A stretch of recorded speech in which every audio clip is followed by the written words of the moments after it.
Welcome back.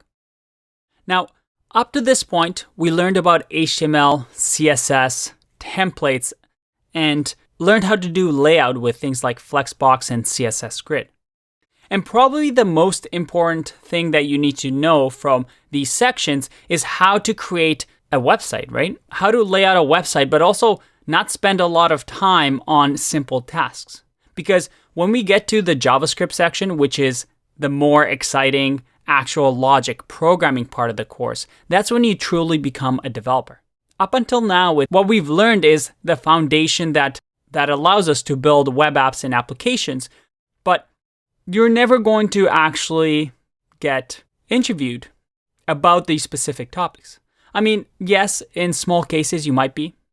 If you're a designer, you might get asked questions about CSS and HTML, but most of the time, the questions you'll be asked is on things like JavaScript, logic, and more complex topics that we're going to cover later on in the course.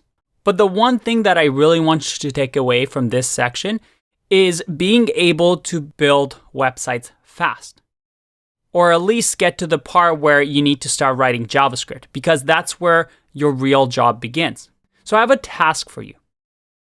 Using all the skills that you've learned up until now, I want you to create a layout of a website, something that you're going to do over and over throughout your career. And I've created a small starter file here, where we have these little button-like containers or divs. But as the name suggests, I want you to align these in a responsive way to something that looks like this. I know it's not the prettiest thing right now to look at, and we're only focusing on layout. But what I want you to do is to make the header green button over here be an actual header.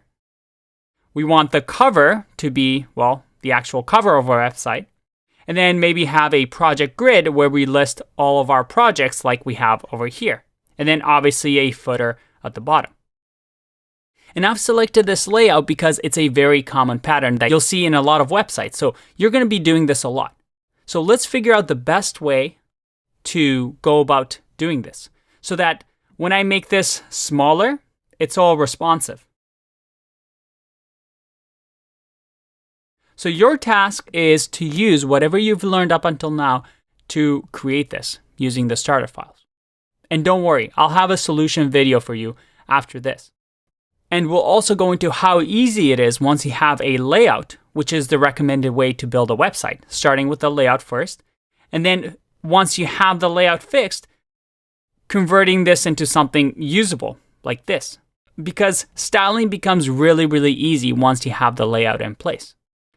Now, the one hint that I want to give here is to use both Flexbox and CSS Grid to accomplish your goal. Although anything you can do in Flexbox, you can do with Grid and vice versa, or at least most things, using the tools in combination, Flexbox and CSS Grid together is really, really powerful to allow you to build a layout like this. So good luck. I know it's going to be tough, but I'll see you in the solution video. Bye-bye.